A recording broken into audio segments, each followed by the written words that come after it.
Magandang hapon po sa ating lahat. Narito ang weather update sa araw na Sabado, October 26, 2024.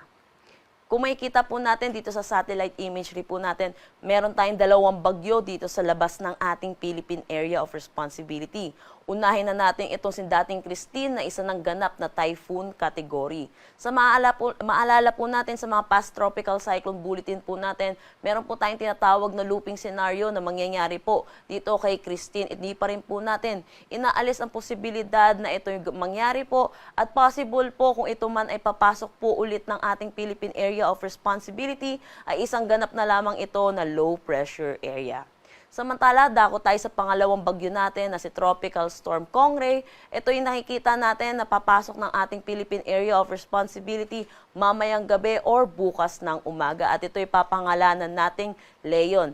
Ayon naman sa Tropical Cyclone Advisory na nilabas natin kaninang 11 a.m., wala tayong nakikita anumang landfall scenario para dito sa bagyong ito. Pero kung maalala natin, ito si Christine ay isang naging malawak na bagyo. Kung ganun din po ang mangyayari dito kay Tropical Storm Kongray, asahan natin yung outer rain bands nito, possible magdala din ng maulap na papawirin na may mga kalat-kalat na pag-ulan, lalo na dito sa eastern section ng Northern Luzon, kasama na rin ang extreme Northern Luzon. Samantala, kung makikita natin dito sa ating satellite imagery, meron tayong kumpul na kaulapan dito at ito po yung tinatawag nating southwesterly wind flow na nakakaapekto ngayon dito sa may western section ng Southern Luzon at Visayas. Dahil dito asahan natin makakaranas ng maulap na papawirin na may mga kalat-kalat na pag-ulan dito sa may Occidental Mindoro, Palawan, Western Visayas, Negros Island Region at Zamboanga Peninsula.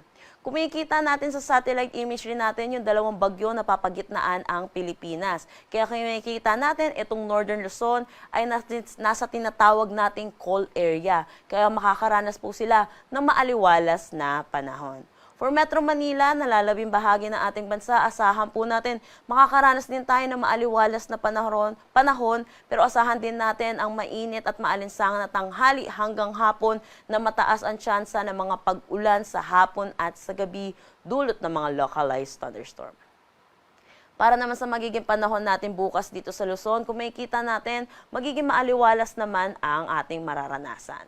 Agwat ng temperatura for Metro Manila at Lawag 25 to 31 degrees Celsius, Tuguegarao 24 to 31 degrees Celsius, Baguio 17 to 22 degrees Celsius. For Tagaytay, asahan natin ng 23 to 28 degrees Celsius at Legazpi 24 to 30 degrees Celsius.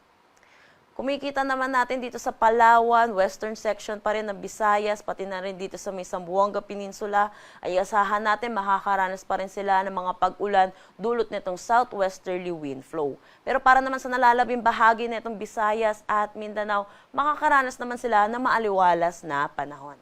Agwat ng temperatura for Calayan Islands at Puerto Princesa, 25 to 30 degrees Celsius. Para sa Iloilo, Cebu, 25 to 30 degrees Celsius. Tacloban, 25 to 31 degrees Celsius. For Zamboanga, asahan natin ng 26 to 32 degrees Celsius. Cagayan de Oro, 25 to 33 degrees Celsius. At Davao, 26 to 34 degrees Celsius. Wala na tayong nakataas na anumang gale warning sa anumang seaboards ng ating bansa.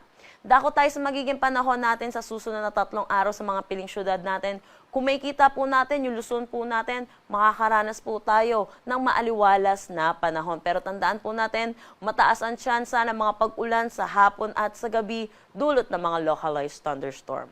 Agwat ng temperatura for Metro Manila, 24 to 32 degrees Celsius. Baguio City, 17 to 24 degrees Celsius. Legazpi City, 24 to 31 degrees Celsius. Para naman dito sa Visayas, magiging maaliwalas din ang kanilang panahon. Agwat ng temperatura for Metro Cebu, 25 to 32 degrees Celsius. Iloilo City, 24 to 32 degrees Celsius. At Tacloban City, 25 to 32 degrees Celsius.